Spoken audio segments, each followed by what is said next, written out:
Hello everyone, and welcome to episode 259 of the MTG Goldfish podcast. I'm Seth, probably better known as Saffron Olive, and we have a smaller than normal crew this week. Krim was out doing the pre-release with Loading Ready Run, had some travel issues getting stuck at an airport, so he's not back yet.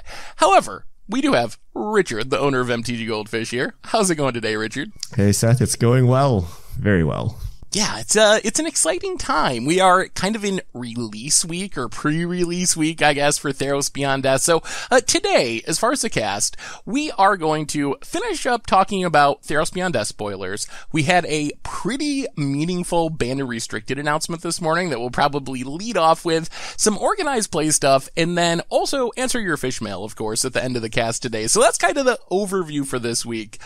Before we get into it, though, we have a sponsor today, and if you've ever had trouble trying to sell your Magic cards, going through the hassle of sorting and buy listing, there's now a really sweet option to help fix that problem. And our show today is brought to you by Card Conduit, and they're the easiest way to sell Magic cards. If you're looking to avoid all those hassles and the time of selling your cards, the new service from the folks over at Cards Hoarder will sort, grade, and sell your Magic cards, and once your shipment is processed, you'll receive the proceeds minus their fee. And right now you can get a 10% discount by going to cardconduit.com/goldfish. So thank you so much to Card Conduit for supporting the show.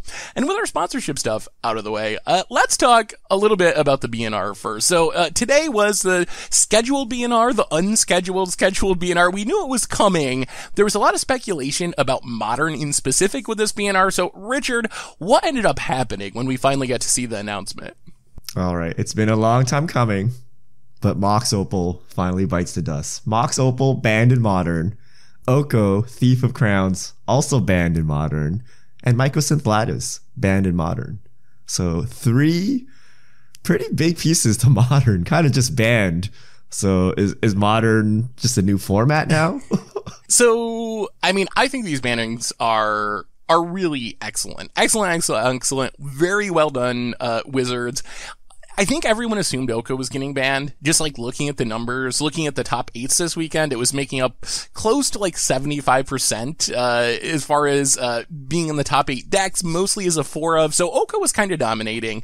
That much was assumed. Mox Opal is a card that's been talked about for a long time, but it's $100. And that was always the counter argument. Will Wizards actually ban this card that I think a lot of people felt is probably ban worthy, but the price tag kind of kept it in the way. And then adding in a little bit of Karn value, getting rid of Mycosynth Lattice, I think these are really great changes. If you look at the Modern metagame, this hits almost every top deck in the format. The top tier of the format is basically Oko decks, and then there's Eldrazi Tron, which is a Karn Lattice deck. Even some of the non-Oko decks are now Oko decks, like Death Shadow. Mono Green Tron is mostly a Mycosynth Lattice deck.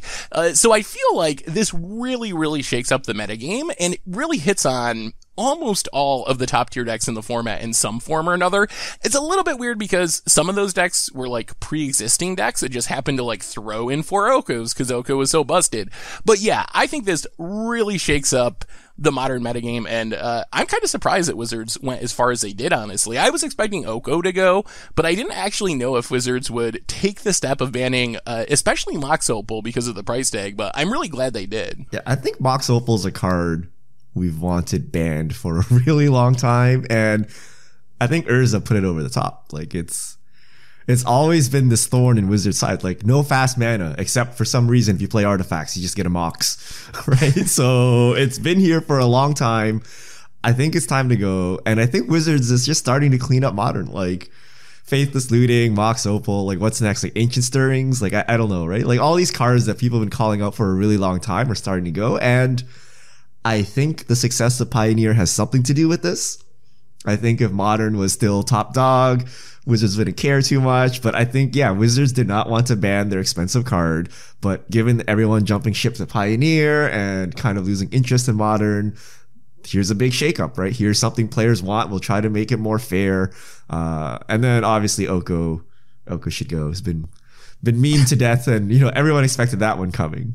But yeah, I think this is Wizards trying to fix Modern. To put this in a little bit of context, if you look at the most heavily played spells in the Modern format, Oko was number one, 41% of decks, mostly as a 4-of, 3.3 copies per decks. Mox Opal was number 11 on the list of most played spells, always a 4-of. And then Karn, which Karn technically didn't get banned, but Karn, Mycosynth Lattice, that combo is why Karn sees play, essentially, is the 13th most played card. And these cards mostly go in different decks. Like, yes, there's some like Oko, Mox Opal, Urza overlap, but outside of that, these are all distinct archetypes. So I really like that almost all of the major archetypes took a really big hit here. Little worried. Do you think this is actually going to make Modern more fair? Like, I'm glad that all these cards are gone. I think that the Mycosynth Lattice lock is miserable. Oko was obviously too powerful, but do you think this is actually gonna, like, slow down the format and make it more Pioneer-esque? Or are we just gonna see, like, Amulet Titan decks that kill you on turn 2 and Storm Returns that kills you on turn 3? Like, how much do you think it actually affects Modern in that level? I would say these cards made Modern more fair. So when these cards go, Modern becomes less fair. Like, are we forgetting? Like, it was not that long ago. Like, oh my god, turn 3 Karn. Like, yeah, we're just gonna return to this stuff, right? Like, I like that our definition of fair includes just hard locking your opponent out of the game with Mycosynth Lattice as fast as possible. Like, yeah, it's some good fair magic that you can't tap your lands over there. But in a sense, that's kind of true. We just roll back Modern a little bit. I would actually argue that two of the 3 of these cards were so strong, you just shoved them into like any random deck and it was fine. And that would be Mycosynth Lattice and Oko, right? Like, you just need to slot in 4 cards into your existing good deck that, you know, was not all in combo, and these cards would take you the rest of the way. So the only like archetype defining cards here, I think, are Mox Opal. Is Mox Opal, and it hits all of the artifact decks. But like, you know, Eldrazi Tron was a thing before Karn was a thing, right? Like, it'll be fine, right? Like, every deck playing Oko was a deck before Oko, right? So they'll just go back to their previous selves. So I think the big thing is the artifact decks, right? Is Affinity any good with Mox Opal gone? What does Urza look like without an Opal? So those are kind of the decks that would get hit, like the Opal decks. Everything else was just a little off the top. It's like if they banned fetch lands or something, right? Like, everyone would just get hit by it. Some decks a little more, but everyone would be affected. What do you think about going after Opal instead of going after something that more like narrowly targets the Urza deck, like Urza? Because really, like, Affinity is not a problem right now. Affinity is not even necessarily a top tier deck right now. It is a deck, it is a decent deck, but it's not like Affinity, I don't know, needed to be punished by a banning. It's pretty clear that the real problem were the Urza-based, Oko-based style of artifact decks, which were kind of just dominating the meta and dominating the format. Do you think that was the right banning? Like, I'm happy that Opal's gone because I feel like Modern is better with less fast mana, and Mox Opal, like, is so narrow that only one deck gets to take advantage of it, which is further awkward.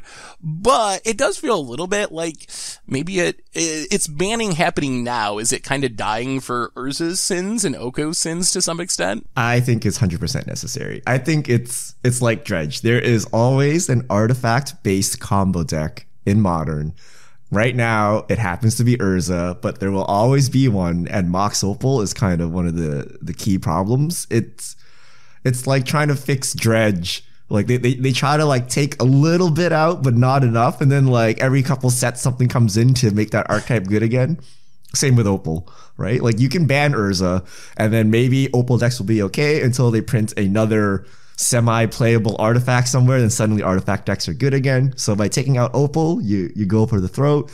Maybe Urza is still a good deck, so you're gonna have to hit Urza again, right? But I think Opal is perfectly fine. It's like taking out Looting, I don't know, like Golgari Grave Troll, like something like, I don't know, like Bridge from Below, something like that, where it's just sitting there and at any moment it could just like break the format. So you just take it out and like don't bother with it. Yeah. I mean, I am happy that it is gone. It'll be interesting to see where Urza's at now that Mox Opal and to some extent Oko, which was a big piece of a decent number of the Urza decks. Although Urza decks did exist before Oko too, they just got more powerful with Oko. It'll be interesting to see if those decks are fair now and like healthy, or if they are still on kind of like the high end of the scale as far as power level? Are they still dominating the format? I do feel a little bad for like Affinity and Harden scales. I think those are the decks that I don't want to see they're dead because so much is playable in Modern. And I do think like you could probably still like cobble together an Affinity deck, win some games with it, or cobble together a Harden Scales deck, win some matches. But I do think they get hurt way, way more than even the Urza decks, because the main appeal, I think, to playing like Affinity is the speed of the deck. You're trying to essentially get free wins by killing your opponent really quickly, and slowing down by like a turn by not having Mox Opal. I feel like, I don't know, like, do you think those decks can be truly competitive in Modern without Mox Opal? I mean, choose your poison, right? Like, do you want to face an opposing Oko as a creature-based aggro deck? Or do you want to have a Mox Opal on your side, right? Like, I think it will definitely hurt Affinity, but I feel removing Oko kind of like frees it a little bit. I don't know. But I think if you're an Affinity player, you're not happy with this overall. Like, Opal was the reason to play the deck. It's probably not as good, but I'm sure they'll print something for Affinity in an upcoming set eventually to make it a real deck again. And I do feel like it will hurt the Urza decks as well, because I was watching coverage this weekend and there were some like turn 2 Urza games which are just absolutely insane. Thanks to like Gilded Goose makes an artifact, you play your Mox Opal, etc., and you just like have a turn 2 Oko and just run away with the game. So worst case, it should slow down those decks. Also hits on some of the like Kethis combo style decks, which haven't really found their legs completely in Modern, but I don't mind like the loop artifacts from your graveyard style of decks going away either, because I just think those are like relatively unfun style of combo decks to play against. So I think overall I'm pretty happy with all the BNR changes this time. Yeah. So to your previous point, what do you think about these bannings slowing down Modern to the speed of Pioneer? Like, are we just making 2 of the same format? Like, what if they just kept all this in and just gave us like some Force of Wills or something so that you can go nuts and try to turn 2 combo someone and have really fast explosive games? Pioneer is the more creature-based mid-rangey style. Because if you slow down Modern enough, it's just going to look like Pioneer, right? I think that is true. If you slow down Modern enough, it is going to look like Pioneer. But I don't actually think that, I don't think you can make Modern into Pioneer with bannings, even if you wanted to. Because, like, even with these changes, if you look at the decks that are not hurt by these bannings that are still top tier, the decks that immediately come to mind are like Devoted Druid combo decks, a turn 3 combo, infinite mana combo deck, Mono Red Blitz or Prowess, which isn't a combo deck, but still kills incredibly quickly with like Prowess creatures and a bunch of burn spells and Manamorphosis. In fact, kind of just completely dodged the bullet, another turn 3 deck. And there was one more I had on my list that Amulet Titan, of course, which is another like turn 2, turn 3 Primeval Titan combo kill you deck. So I think the speed of Modern is going to be basically the same. I think you can even make the argument, even though I had to go, that maybe Oko helped slow down some of those decks a little bit with its defensive modes, even though I'm still it was just dominating the format, so it did have to go. But I don't actually think Modern is going to be much fairer or slower, or even any fairer or slower. I think you just see different decks rise to the top and try to kill people on turn 3. Yeah. Yeah, Modern's an interesting format. We've had so many bannings that I think it's time for, like, we don't want no banless Modern. We want like banless Modern from like 2018 or 2017, because I want to see someone Hogak turn 2 and someone else is like Opal, Oko, your Hogak, nice elk.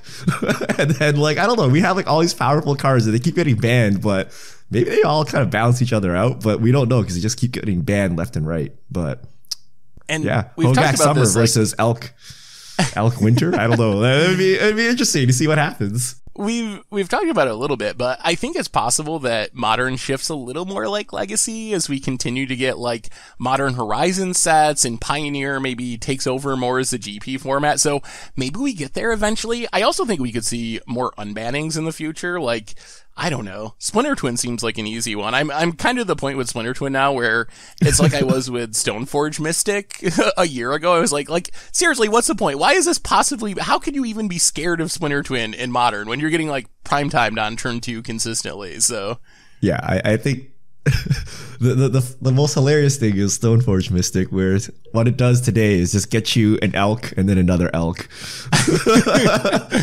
But like I think the ship is, I think Splinter Twin is like super safe. It was from like a bygone era. Like if Jace came in and is like non-existent, if Bloodbraid Elf came in is non-existent, Stoneforge Mystic came in is non-existent, I think Splinter Twin is fine.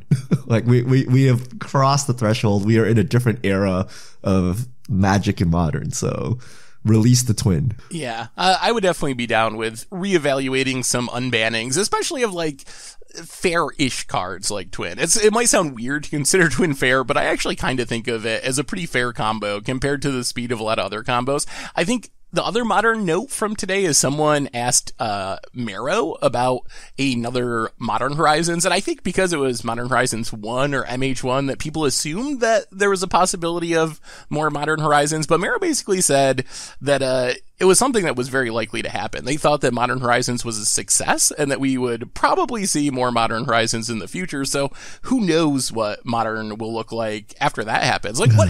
Get ready for more pushed cards, warping the entire metagame. This is getting off topic, but do you want another Modern Horizons, Richard? Like, we're kind of straying a little bit, but I'm curious. No, like, the point of these older formats is that you can play decks that don't change, like, the metagame is not supposed to change every 3 weeks for these older formats, which is what's happening with Modern and Legacy, with like basically every standard set, because we're on like a power increase, like the standard sets are affecting these older formats, the direct injections, like these formats are rotating, quote unquote rotating, like every 3 weeks. That's not the point. The point of Legacy was I can take my 2-year-old deck, all the cards still kind of work, and maybe there's 1 or 2 upgrades, but now it's like the whole thing is different. So I don't like these super pushed, right? Like if you make a set of like 300 cards, for it to be a success, how many cards need to see play?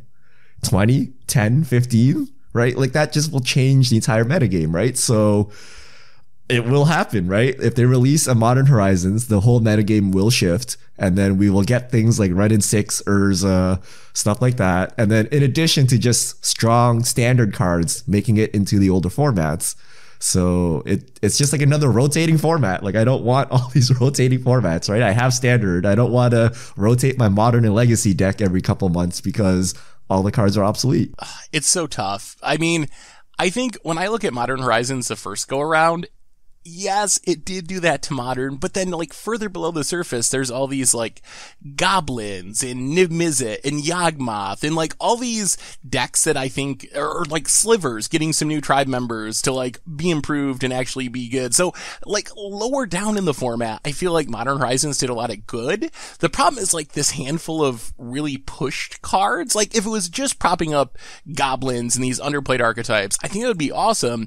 The problem is like to sell Modern Horizons, I think, especially from Wizards' perspective, you kind of need like Urzas and other like broken cards that are probably really push or run in 6s, because who's going to buy, you know, an expensive product because it's got Goblin Matron or whatever? Like no one's going to buy it if you don't push the card. So I don't know. I think overall I'm still happy with Modern Horizons despite the fact that it broke the format. I hope if they do return though, maybe they can find a way to like still make the set exciting and sell without breaking like the top end of the format with a handful of just like really busted cards. I mean, if they released it at like $1 a pack, and then they're like, wow, the best card is an uncommon. But they got to sell packs. They got to sell packs, right? And in order to sell packs, it has to make a big impact. So the only other way is like they print cards that are good for Commander, but somehow not good for Modern in Modern Horizons, so that, you know, casual players will actually eat it up, but it won't affect Modern. But that just seems weird. Maybe they go with more Legacy staples. Maybe they go more reprinty. Like, what do you think of the idea of, now that Pioneer's a supported thing, of trying intentionally to make Modern more Legacy-like? Like, what about going that direction and trying to like have Modern be no reserveless Legacy almost, putting like Force of Wills and those kind of cards in the format? I think that's where it needs to go. I think slowing it down to be more Pioneer-like is wrong. I think speeding it up, or not speeding it up, but leaving our broken things, but giving us answers. So like Force of Will, like 1 mana spells, right? Like the problem is our answers are too slow. So if you accelerate into one of these broken cards, you have no recourse, right? Like 1 or 2 mana Planeswalker hate, 1 or 2 mana counter spells, like things like that, to help fix this. But I don't know how you would do that though. Like Legacy is not balanced, right? Legacy is clearly a blue-based format. If you print Force of Will, you're gonna shift Modern into a blue-based format, right? So I don't know how you would, like, what are you gonna print? Like, what's that 1 Phyrexian mana counter spell that is banned? Mental Misstep. Yeah, like if you do something that where every color can play it, then every color will play it, and you just like reduced the deck size of every deck. So I don't know how they would actually fix this, but I do think going towards Legacy would be more correct, because you would actually have distinct play styles across your different formats, as opposed to one being Pioneer Plus or one being Modern Light or something like that. And I think that is important to Wizards, because when I was watching coverage this weekend, they had Gavin on for one round, and he was talking about how the fetch land banning in Pioneer, one of the biggest reasons or upsides from Wizards' perspective was to differentiate between Pioneer and Modern and have the formats feel. It wasn't necessarily, like, he did mention like new players and shuffling, but the primary concern was to make those formats feel different than each other. So I think that's something that's on Wizards' radar too, is they do want Modern and Pioneer to feel different, and they don't want it to head in that direction of the formats being like too similar or feeling like each other too much. So yeah. All right, we got to talk about spoilers before one last Modern thing before we move on. You're going to a Modern tournament this weekend, let's say. What are you picking up in this new post-banned Modern world? Tell you what I'm not picking up. Jund. But I have no idea. I haven't played Modern in months. I suspect Urza is still a good deck. That's what I'm going to suspect, but I don't know. Yeah, I would not be surprised to see a Primeval Titan deck immediately shoot to the top. You still got Field of the Dead. You still have the Amulet style deck. I don't know if it'll be like Titan Shifty or Amulet-y, but I would probably try to figure out which Primeval Titan deck was the best and the fastest and try to play that. If the goal was winning the tournament and not just to like play something fun and janky. The goal is to sit down and get locked out by your opponent immediately. I have accomplished that.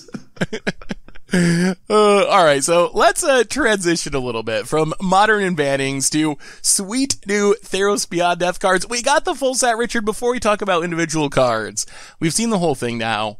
Power level wise, how do you think this compares to Throne of Eldraine? Throne of Eldraine, we all agreed was really pushed. Is Theros Beyond Death on that same level of pushedness? This is tough. I'm going to say kind of yes. I don't know. Like these cards, I have a really hard time evaluating any of these cards in this set because everything just looks so good. So, and even if you stack them up against the Eldraine cards, like it's not bad. But I mean, we still do have things like Questing Beast and stuff sitting around. But I think it's a good shot, right? I think it's a good shot to see like big metagame shifts and a lot of Theros cards being played. Cards do look powerful in a vacuum. Now we'll see how the colors line up and what people end up playing, but it looks good. I'm gonna say yes too. I think there's nothing that jumps out to me to be Oko or Once Upon a Time where you're like, oh my god, this is probably gonna have to get banned. Even though, to be fair, and I said this on Twitter and some people pointed out, a lot of people, including myself, were not super high on Oko when it was first spoiled. So maybe there's something like beneath the surface that we're missing, but I don't see anything at first glance that makes me think, oh my god, that's gonna have to be banned in Standard. But I do think if you cut out like Once Upon a Time and Oko, the like broken cards from Throne of Eldraine, I really think that Theros Beyond Death is pretty similar in terms of power level, and I'm hopeful too that we're going to see a lot of these cards show up hopefully immediately and shake up the metagame. But I mean, anyway, I think a lot of these cards are like Oko, right? So when we initially saw Oko, we were all like, yeah, it's good. And then that was kind of it, right? Well, first it was like, what was a food token? But we're like, yeah, it's like, it looks pretty good, right? It looks like a pretty good card that we'll see play, but we didn't know how good it would be, but it looked pretty good just looking at it.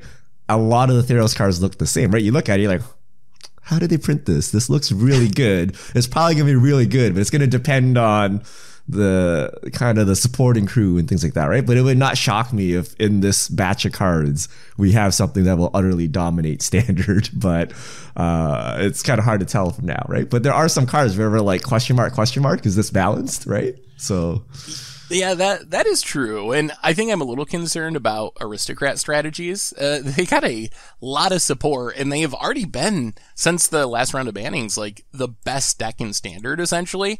I really feel like Wizards like was planting the seeds for aristocrats in standard with Throne of Eldraine, with like Cat Oven. You got like Corvold and the Brawl decks, which who knows if they even thought that would be a standard card.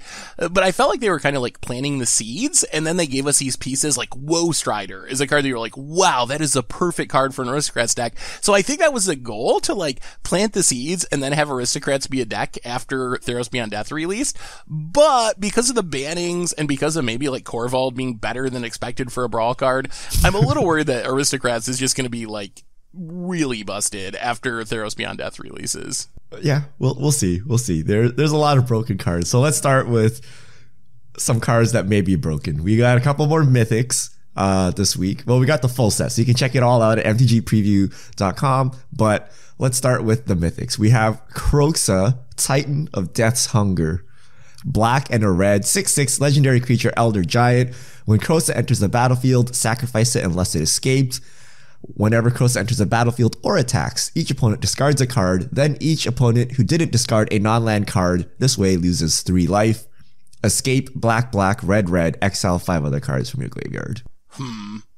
I mean, it's obviously good. I think it is, it's a 6/6 for 4, essentially, if you can escape it. It has a fine enter the battlefield trigger. I think I'm a little less excited for it than I am for Euro. I think the enter the battlefield / attack trigger is better on Euro than it is with Kroxa. So I don't know, but I feel like both of the Elder Giants are definitely super playable. They're the closest things we've had to the original Titans in standard since the original Titans. So do you think this is a potentially broken card, Richard? It looks really good, but I don't know. Depends if you can escape very well in Rakdos, right? But it's a 6/6. It could attack for 9, or it's basically like a Inferno Titan, right? It comes in, it hits them for potentially 3, and then it could potentially attack for 9. So if you can meet the requirements, it does a lot of damage, and otherwise it's just like a weird discard spell. Like, that's not terrible, right? Like, just like red, black, discard. So I don't know. It's kind of like the other Titan. I think our Titan, our spoiler Uro, is better, but I think this one has a shot as well. Yeah, I think Kroxa is also something I'm excited for in older formats. Like, I could see maybe like 8-rack style decks in Modern being able to take advantage of it. You could just like fill your graveyard with your Thought Seizes and stuff, and then your opponent's going to be empty-handed, so this is just like a really fast clock for closing out the game, like a backup win condition. So definitely excited to see what it can do in older formats as well. All right. Next up, we have Calix, Destiny's Hand. Legendary Planeswalker Calix, 2 green and a white, 4 CMC, 4 starting loyalty, +1. Look at the top 4 cards of your library. You may reveal an enchantment card from among them and put that card in your hand. Put the rest on the bottom of your library in a random order. -3, exile target creature or enchantment you don't control until target enchantment you control leaves the battlefield. -7, return all enchantment cards from your graveyard to the battlefield. Meh. I actually think that Calix is pretty bad. What? I mean, I think like if you're playing, I don't know, Enchantress and Commander or something, it's probably fine, but I'm actually not very high on this card. The +1, what would have sold me on it is if it was like Vivian Reed, where if the +1 was enchantment or land. I think you're very likely to whiff a lot with Calix and have that not actually draw you cards. And then I'm very worried about the -3 because I think people are going to be prepared for enchantments. We already have people playing like disenchant style effects because of Fires of Invention, Witch's Oven. We're going to have even more potentially thanks to all these pushed enchantments in Theros. So I don't know if that's actually that consistent of removal. So I don't know. I think like I'm glad it's not super pushed like Oko, but I actually am not sure this card will even see any play in standard. This is Tezzeret. This is, you don't like jam this into your fair deck, right? Like, you need to be playing an all-out enchantment deck for this to be a card, and I think it's pretty good. Like, if you have only one enchantment, yeah, your opponent's like one main deck way of dealing with your enchantments might get you. But if you just have a ton of enchantments, Like they're gonna run out, right? And you keep drawing. So I think if you play this in, I don't know, like a Doom Foretold deck, like Abzan. I don't know how you do this. Maybe like a 4C Dance of the Mance deck or something. Like we just overload it with enchantments and things like that.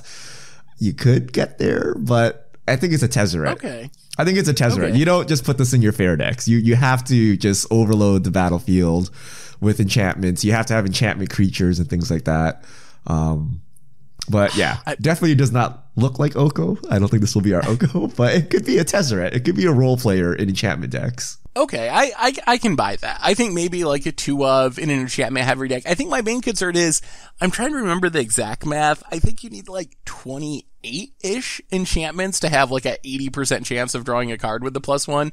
So I think the question is going to be, are there decks that are that enchantment heavy to really be able to turn that +1 into mostly draw a card every single turn or as close to that as possible? Maybe we get there because of enchantments, creatures and stuff though. And like you said, Doom Foretold is already a deck with a lot of enchantments. So maybe there is the right shell that can do it, but I think it's going to be harder to make this good than just sticking in a random like mid-range deck or something. Yeah. All I know is I'm going to open 2 of these during my pre-release. And they're like, what are your bombs? Well, they're sitting in my sideboard. It's Calyx. You just got to snag some gods to go with it or something. And I still don't think that's worth it to play, to play Calyx. All right. Shatter the Sky. It's a rare 2 white sorcery. Each player who controls a creature with power 4 or greater draws a card, then destroy all creatures. So I think this is one of the best cards in the set for standard. I also don't know why our Wrath's got to come with a drawback. Like, with all these push creatures, can we really just not have like Day of Judgment or Wrath of God? Is that just like off limits? We gotta let our questing beast opponent draw a card after they play their creature with a million lines attacks and haste and all that stuff? I know. I think 4-mana Wrath is too good still. Just because I know you never play aggro deck, Seth, but when you play creatures and you know they have a 4-mana Wrath, like you can't do anything, right? You just slow roll your creatures and they just use spot removal and you get nowhere, or you flood the board and you get 4-mana Wrath and you lose the game. So 4-mana Wrath puts you in a hard spot. I still think this is a really good card. I don't think it matters that they draw a card. Like, how many power 4 more creatures will they have? And if you're a control deck, you want to just make it to the late game. So just giving them a card or 2 is not the end of the world.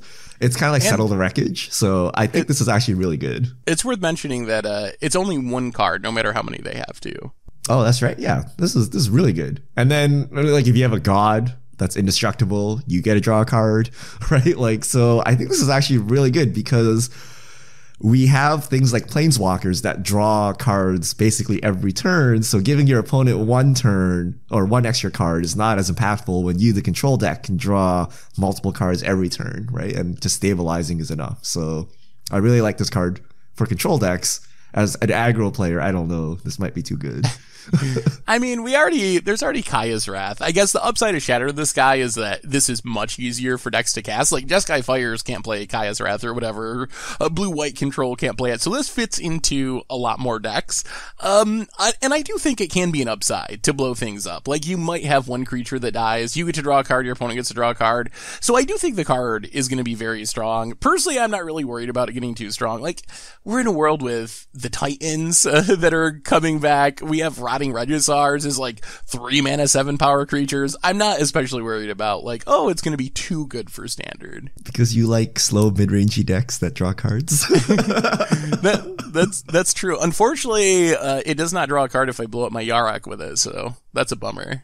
Oh, but that's gonna. Oh, what is the Boros Wrath, like? The Justice Strike, that Solar Blaze. Like, Solar Blaze is hilarious for Mana Wrath. When you play the 1/2 Knight, you're like, nice Wrath. But now Jeskai decks will actually have a real Wrath to play on 4 CMC.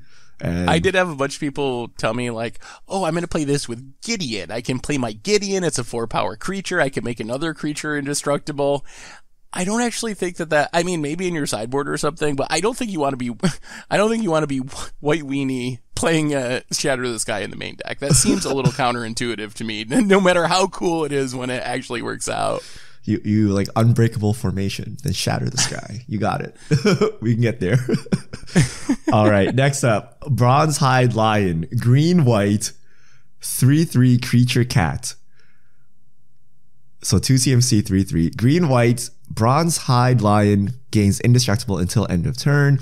When Bronze Hide Lion dies, return it to the battlefield. It's an aura enchantment with enchant creature you control gets green white. Enchanted creature gains indestructible until end of turn, and it loses all other abilities. The cat loses abilities. So obviously, call back to Fleecemane Lion, which I've actually been playing lately. Tonight's budget magic is cats for Pioneer, so it's a Fleecemane Lion deck, and I've been wondering, like, is this as good as Fleecemane Lion? If you just compare those side by side, how do you think they are power level? Because Fleecemane was very good in its time in Standard. Do you think Bronzehide is going to be similarly good? No, I think this is terrible. Okay, first of all, like if this was printed during Fleecemane's time, maybe, right? But a 2-mana 3/3 is like nothing nowadays. And the whole point of Fleecemane Lion was like you waited for an opening where your opponent tapped out and then you monstrous and you were done with it. You didn't have to like deal with this anymore. But here you always have to keep 2 mana up, and that's pretty difficult. Like, I don't know. I think just a 2-mana 3/3 is not that strong.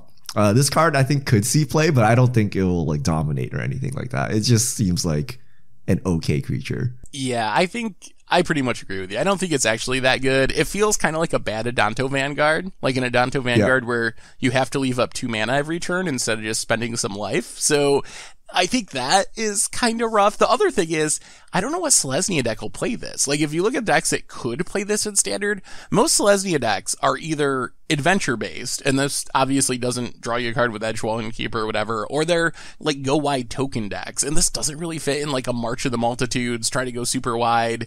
So I don't know where this fits in Standard, and I don't think a 3/3 for 3, it's no longer the days when Watchwolf was printed and people were like, oh my god, 2 mana 3/3.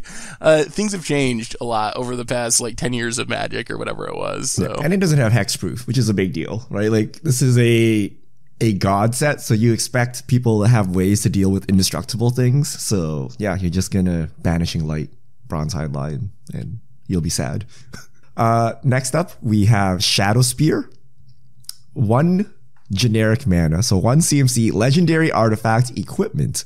Equipped creature gets +1/+1 and has trample and lifelink. 1 permanence your opponents control, lose hexproof and indestructible until end of turn. 2 mana to equip. I think this is the best equipment we've had printed since New Phyrexia. Whoa, I think this card is... Embercleave has something to say about this. Move over, Embercleave. I mean, so I don't think this will be a 4 of main deck card like Embercleave, but I think this card's very, very good. I'm mostly excited for it in Pioneer, honestly.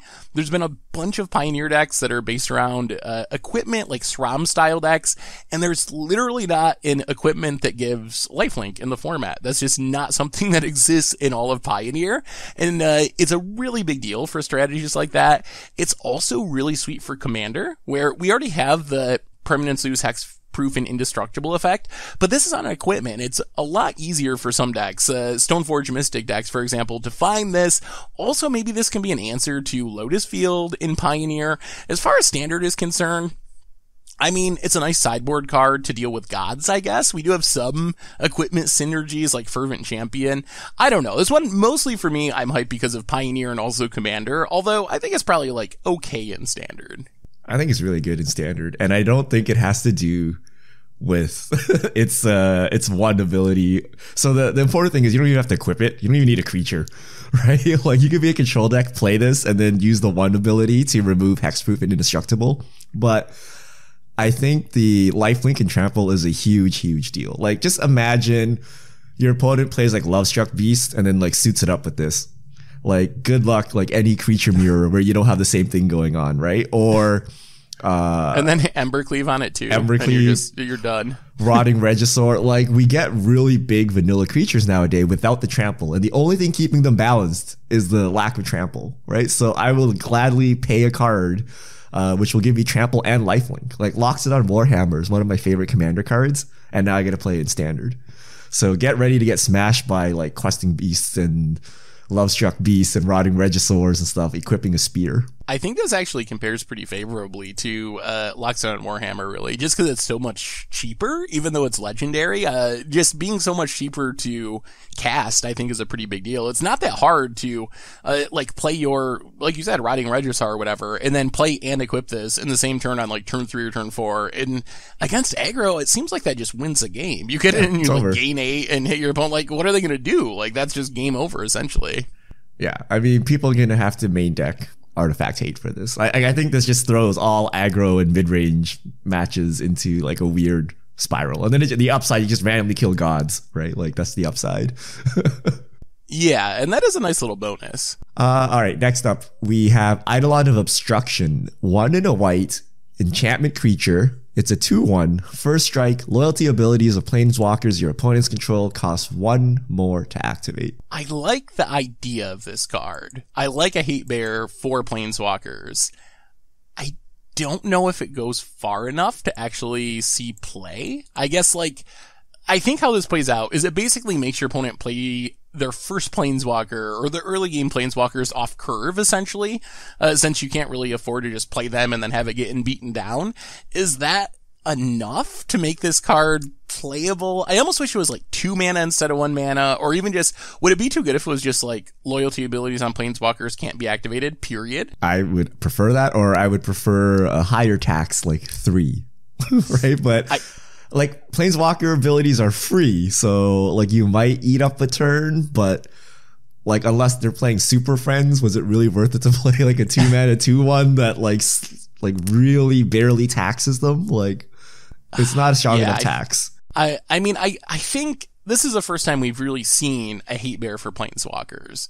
So maybe they went a little conservative this time, but yeah, I think that's kind of my problem. I think I like the idea of what it's trying to do. A hate bear for planeswalkers sounds really cool. I just don't think a tax of 1 is enough to actually make this worth it, especially since we have such powerful planeswalkers like the Nissas and Veraskas and Vivians of the world. Yeah, maybe they got to play off curve for a turn, but then they all just deal with this. Once you untap with Nissa, you have 10 mana anyway, so what's paying an extra 1 to activate your Nissa? You don't even care. Vraska just kills it, or Vivian can fight it, so I don't know. Do you think it'll see play anywhere? No. I mean, maybe it's some weird enchantment deck, like a Calyx deck or something, right? Because it is an enchantment creature. But you just want a 2/1 first strike. That's just bad, right? If this thing... you could add more keywords, I still wouldn't play. It could have flying, right? It could have it could have lifelink. It's not good enough, right? It needs to be stronger. I'd rather see a death touching for planeswalker creature where it's I say it's a 2 mana 2/1 first strike, and if it hits the planeswalker, it kills it. I think that would be appropriate planeswalker hate. But that would be sweet. This I think is a 2 mana 2/1 first strike does not cut it in standard, so I don't think. And this ability taxes your opponent maybe 20% of the time because they actually have to have a planeswalker, and then even then the tax is mostly irrelevant because the planeswalker ability is free.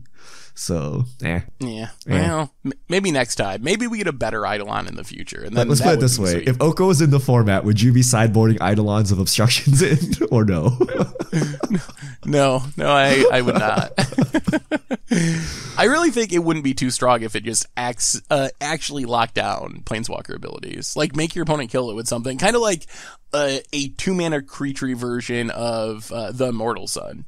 I think that would be a fine card. And I would actually probably play that at least as a sideboard card in some metas. Yeah. Or even a Banishing Light or something for planeswalkers.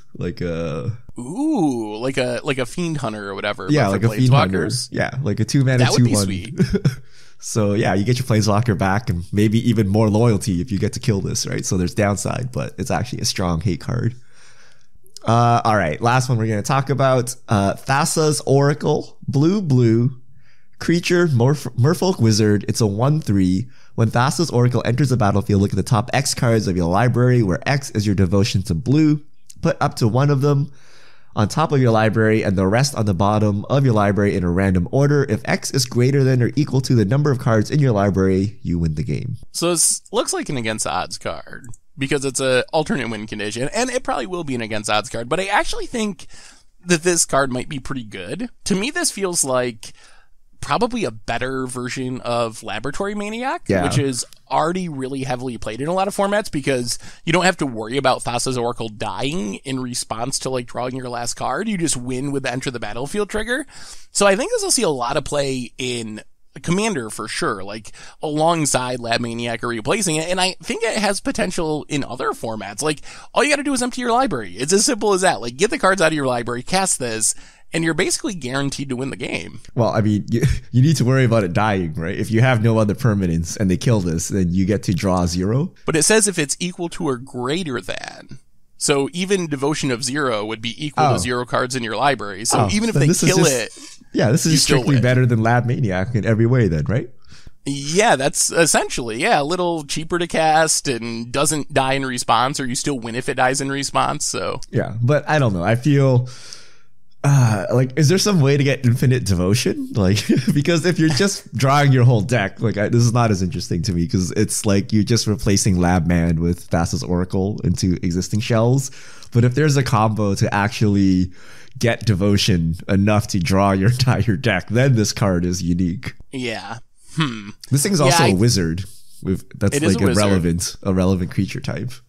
We actually played a Pioneer deck that was built around like Risen Reef and Master of Waves, and the end game was winning with Jace Wielder of Mysteries from drawing your entire deck. And it's a deck that's like 5-0'd before, and this seems like a really easy upgrade for that deck at least. Yeah. All right. I think those are all the cards we're going to talk about individually. As a set as a whole, what do you think, Seth?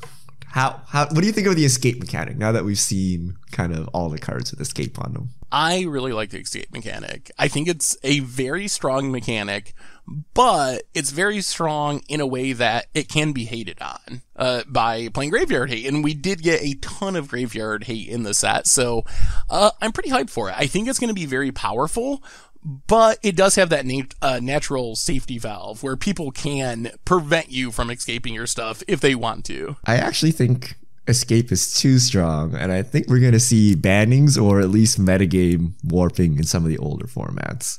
I would have liked to see if you escaped once, then it's it. Like you have to exile it. But because you can escape infinite number of times, this feels like a Hogak to me. It feels like, hey guys, the safety valve is it needs a lot of cards from your graveyard. And as Dredge and Hogak has shown us time and time again, it is not that difficult to fill your graveyard. And the fact that you can just keep playing these cards over and over and over again also sounds like Hogak, right? But you can just keep going. So as long as you can fill your graveyard, I feel like we're going to have a problem in older formats. In standard, it's probably slow enough that your Graveyard Hate can catch up. But I think there's going to be a problem with this mechanic. It just seems too good. It's just infinite, right? Like, since when does graveyard size matter in Magic? Maybe Underworld Breach. I think that's a card that I would say is most likely to actually be problematic in older formats. I don't know, are the Titans going to be problematic? Like, sure, what's the end result? You get a 6/6 with some sweet triggers for 4 mana. Is that even busted by the standards of older formats? I don't know. I feel like all the really good escape cards are kind of costed in a way that makes them good for standard, but I don't know if they're super exciting, 4 mana for a 6/6 in modern or something. I don't know. Sure, cast it a bunch of times. Is that really that powerful? Yeah, no, but I do think the Past in Flames, Escape from the Underworld, is that card. That might be most likely to be banned. But there's got to be something stupid. When Murder's Cut was being played in Modern and things like that, there's got to be just some random uncommons and commons and stuff that just sneak in there because the mechanic is so strong, right? There's just no cost. Tasigur, Gurmag Angler, those type of cards where you looked at it, no one played them in standard, but they found their ways into older formats. Well, except Tasigur. Tasigur was played. And there are some enchantments that have really cheap and low escape costs that give things haste and stuff like that. So maybe some of those could actually be combo pieces and stuff. So that's a good point. Even if the Titans, maybe you're not going to be busted in older formats, there might be something floating a little bit beneath the surface that could be. Yeah. And we get another cycle of gods. Everyone loves gods. So I think the set is looking pretty good. I'm curious. I'm curious to see how it shakes up. Eldraine was a powerful set. Theros is a powerful set. What will happen? Who will win? I don't know. I will say that I actually didn't like original Theros that much. It was okay, but I actually don't really like it that much. I feel like this set is a much more appealing representation of Theros for me. I think one of the problems with original Theros is I was hyped for like an enchantment set, and then it was like enchantment creatures and bestow, and there weren't really hardly any good actual enchantments. And I feel like they went out of the way with these like enchantments that feel like spells and enigmatic incarnation and like actual sagas, like actual enchantments rather than our creatures are enchantments, so we're an enchantment set. So I feel like they did a really good job fixing that issue, and I'm way more excited for this set than I was for original Theros. I don't know. The original Theros was pretty hype. Was a big like Greek mythology nerd, so the top-down design of both sets is really, really, really good. So like regardless of how the set plays and whether it's bad or not, it is just cool to like play Titans. It's cool to play Achilles. It's cool to play gods. Not too many Minotaurs this time around, but it's just like all of the Greek mythology things. Like it feels like a really, really good set, and I think it will appeal to non-Magic players. Something like Eldraine, I think, is kind of a nod more to Magic players, but I think like some kid who's just interested in Greek mythology or something could pick up this set. So for top-down design-wise, I think it's really good, and I think it's just as good as Theros, but Theros was special because it was the first time visiting. Kind of like the first time visiting Innistrad was like really, really cool.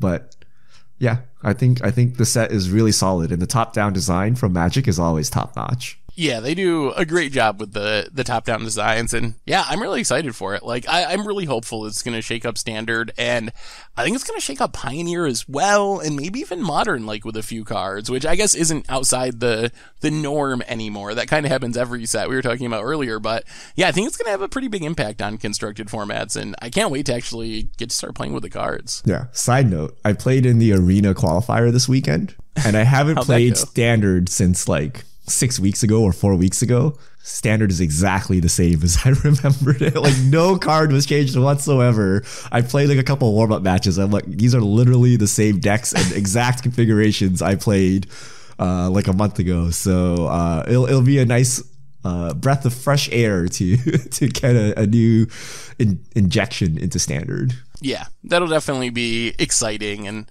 hopefully it'll be a good thing for the format. I think it will be. All right. Let's move on to Fishmail. Yeah, let's Fishmail it up. All right. If you have questions, send them to @MTGGoldfish with the hashtag MTGFishmail, and we get to your questions on air. Funk FU749. Given all the life gain, control, and big creatures that have been popping up lately, do you think it's likely we'll see better burn spells printed soon, like Lightning Bolt? Ooh. I don't think we'll see actual Lightning Bolt in Standard. I don't know. Mono Red has been so good for so long that maybe it's fine if that style of deck isn't good for a year of Standard after it's just been like top tier for like 4 years in a row or something. But I would be fine with more like maybe more Wizards Lightning style effects, like Lightning Bolt with a downside. I'm also not sure that I want Lightning Bolt in Pioneer, which is another reason I would be a little skeptical of printing it in Standard. Yeah, but I do see the point. Like, creatures are so big nowadays. Like, Lightning Bolt may not be enough. So I think giving red decks a little more edge is not the end of the world. So I would like to see a Lightning Bolt. We've had close things like Wizards Lightning. Wizards Lightning, Skewer the Critics. We've had the twists on Lightning Bolts. I think more of those are fine, but I think my main concern is Pioneer. I think red is already like the best deck in Pioneer, and it's using Wild Slash or whatever as its bird spell. I feel like if it gets Lightning Bolt, it's going to be too good for the format. I mean, but it's time, Seth. How, like once every like 8 years or something, Lightning Bolt must return to Standard. And I mean, we they have gave Giant us Growth. We got Giant Growth. We got Llanowar Elves, which we got a 4-mana Wrath. There's a lot of stuff that was too good for Standard that's returning now. So, maybe it'd be fine. I mean, I'm not like fully against it. I'm mostly just concerned about Pioneer, I think. I'm waiting for the upgraded Lightning Bolt. 4 damage for 1 mana.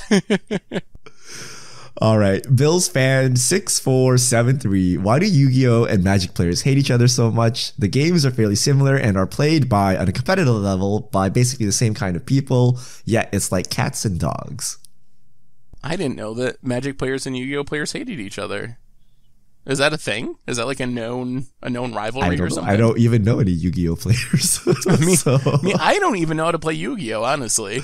Yeah, so I don't know. Maybe it's just I think it's just one of those things where it's like you have a hobby, someone else has a similar hobby, therefore yours is better, and there's like this little kind of like back and forth, but it's childish, right? I don't know. If you take it seriously, it's like super childish, but I don't know that this is a thing. I don't know that you would go to a Yu-Gi-Oh hall or something and be like, Magic is the best, and like run around.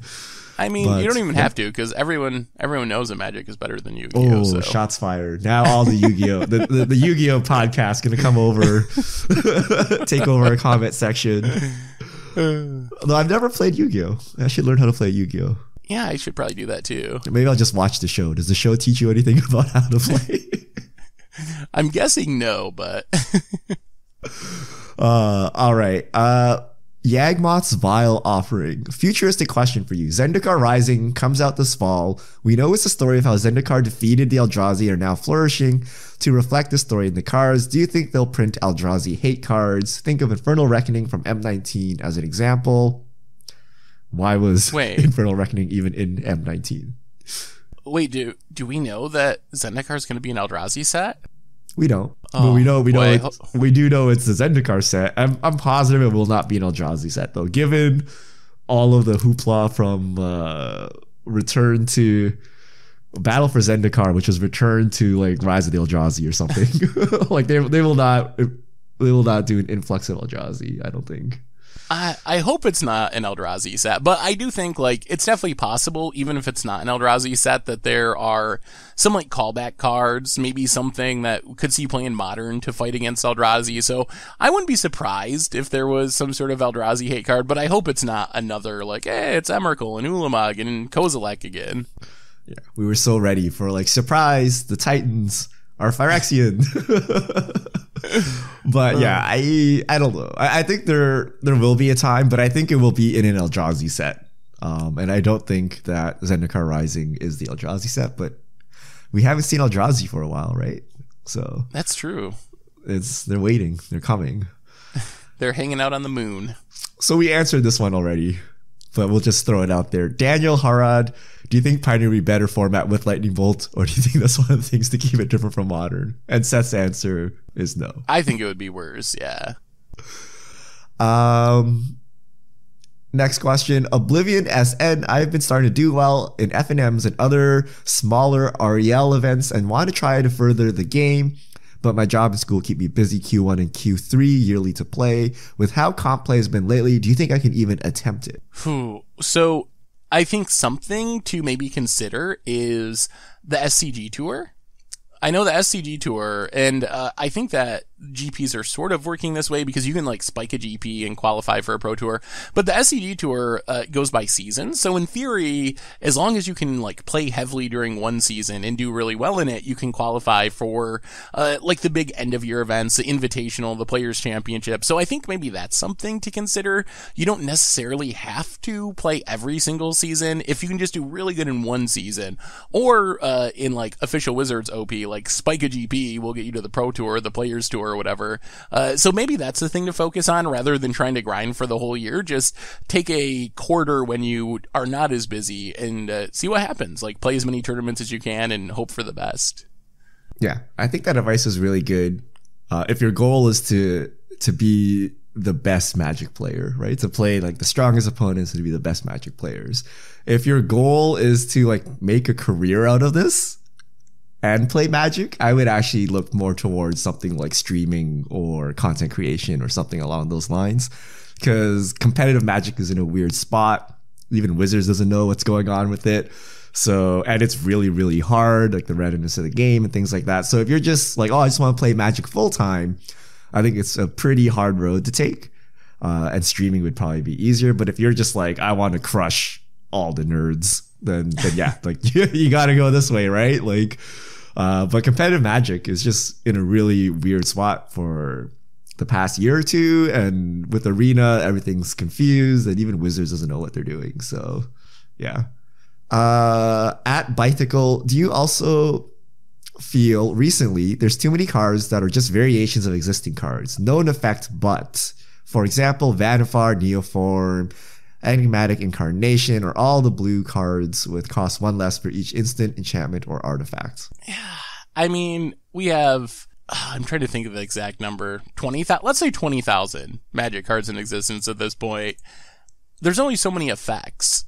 So it doesn't really bother me. I think it's just a product of the fact that Magic's been around for so long. So, and I think that the other reason it doesn't really bother me is, the context is different. Like how a card plays in Throne of Eldraine standard or Theros Beyond Death standard is going to be how different than how a card played, 5 years ago in its standard format. So, I can see what you're saying, but personally, it doesn't really bother me. I think it's just like the cost of having a game that has 20,000 cards in it or whatever it is at this point. Yeah, I actually think Wizards is doing a really good job of keeping the game fresh. Like when you release 300 cards like every couple of months, obviously the bulk of them will be kind of like reprints, but a lot of the cards are unique. Like a lot of the cards feel new and different, like Oko, even though we hate it, right? Like Once Upon, like it feels very different and very new, which is really impressive considering this game's been going for like 20 years. So I actually think that this is a strength of Wizards, that they're somehow able to keep Magic fresh, even though, it's a card with 2 sides max. Sometimes they make a 3rd side, and then like a bunch of rules that haven't really changed, but they somehow keep everything fresh and going, which other card games can't do, right? Other card games might have, a good release or something, but over time, the game gets stale. I think Wizards has done a good job of preventing that with Magic. Yeah, I would definitely agree with that. All right, last question. Beekeeper. What are some unpopular opinions you have about card design? To start off, I think enchantments should almost never have activated abilities because I feel like they are persistent effects, not devices or tools. It's what differentiates them from artifacts. I don't even know if I would consider that unpopular. I would agree with that actually. This is a tough question. Do you have one off the top of your head, Richard? Unpopular. I don't know. I mean, at the enchantment one, I think I agree with as well, because given a card nowadays, I can't label what it is anymore. Is this an artifact? Is it a colorless artifact or a colored artifact? Right? Is this a planeswalker static ability? Like, what is this? Right? But what about? I don't even know if it's unpopular. I was gonna say like green should not get as good of card draw, or maybe white should get card draw, but those are like popular opinions, I think, that a lot of people would say. So I don't know if I actually have a unpopular opinion about card design. Maybe that is my unpopular opinion. I don't think white should get card draw. As bad as that sounds. Like, I understand, like if you play mono white, you're kind of at disadvantaged, right? They need to come up with some way to give white an advantage without drawing cards, because if every color could draw cards, what is the point of the colors, right? The problem is white strengths do not overcome their lack of card draw, right? So the idea was like tokens would somehow fix this, but like I don't know how Raise the Alarm gives me card advantage, right? But like the idea is white either draws cards based on lands, which kind of is not that good and it's sketchy, and then also like by going wide, which is weird. But like if you could somehow make a 1-mana 10/10 indestructible flying lifelink, you don't need to draw more cards, right? So I think white needs something to up their power level, but I don't think all colors should just be able to nilly-willy draw cards. And I think Smothering Tide is a really good example, where it's a super powerful card, but it doesn't draw you any cards, but it gives you like a pretty strong advantage. So this is probably getting off track, but my counter argument would be, I really like what Wizards has done with red card draw. Like the exile a card, you can cast Sentinel end of turn, because red was another color that, apart from like, I guess, wheels, didn't really have that much good card draw. So Wizards found a way with red, in my opinion, to give it card draw that really helps it as a color in Commander, for example, but still have it feel red. Like you gotta play it this turn, you're exiling the top card of your library, has that like chaotic random element to it. So I would like to see white get card draw, but somehow, I don't, maybe you embrace a like life gain card draw thing, like, even though I don't really want more white life gain cards, but something similar to what they did with red, but with white. Some sort of card advantage that is, in white's slice of the color pie. Cause I feel like they really did a good job with that with red. Yeah. Yeah. I think that's a perfectly valid thing. I don't know what white shtick is. Maybe it's tokens, but they've tried this, right? Like draw lands, with like land tax style cards, life gain. Draw a card like Mentor the Meek with small creatures come into play, kind of goes with tokens. So they've been trying, but the restriction has been too great, so people don't use it. Whereas like Black's restriction is pay life, like who cares, right? Green's restriction is sometimes none, sometimes have creatures, which everyone has. And then red was the restriction is you can only use them this turn, but then they've also kind of reversed that. Like it's until your next end step or whatever. Like they've given you an extra turn to do this, making it less restrictive. But white's restrictions are too great. So I don't know what they'd be. But you know, life gain is not the answer because no one likes to play life gain. And drawing lands just feels bad, right? Like aside from your first couple lands, you don't want to draw more lands, right? You want to draw action, right? I don't know the best way to do it, but I hope they crack it eventually. Because I think that, especially for Commander, like I don't really care for Standard, whatever. I'm fine if White never sees play in Standard. But I think it would really help with Commander decks if White had its version of the red card draw somehow that was actually playable. It should just be token generation. Like whenever you would draw a card, instead just make like big tokens. Like just don't give them cards, just give them better stuff. Or maybe they have like overpowered planeswalkers. Maybe it's mono white Oko. White could be a planeswalker color. I think that's kind of interesting. You could go more with the kind of like the Gideon technique, how Gideon cared about other Gideons. Maybe White gets planeswalkers that like power up other planeswalkers or care more about other planeswalkers, because planeswalkers are a source of card advantage, even if they don't directly draw you cards. So maybe that would be a way to do it. Yeah. Just literally, we have a card in Theros Beyond Death that just makes all your creatures Gideon. Just make all your things Gideons and Ajani's, and then we're fine. All right. That's all the questions we have time for this week. Thank you to everyone who sent them in. If you have questions, you can send them to @MTGGoldfish with the hashtag MTGFishmail, and we'll get to your questions on air. And I believe that brings us to the end of episode 259 of the MTG Goldfish podcast. So, Richard, thanks for hanging out. Thanks to everyone for listening. Thanks to Card Conduit for supporting the show. You can check them out over at cardconduit.com/goldfish. Even get 10% off. So, that brings us to the end for today. We will be back next week to talk about pre-release and whatever else goes on in the world of Magic. So, until then, this is a crew signing out.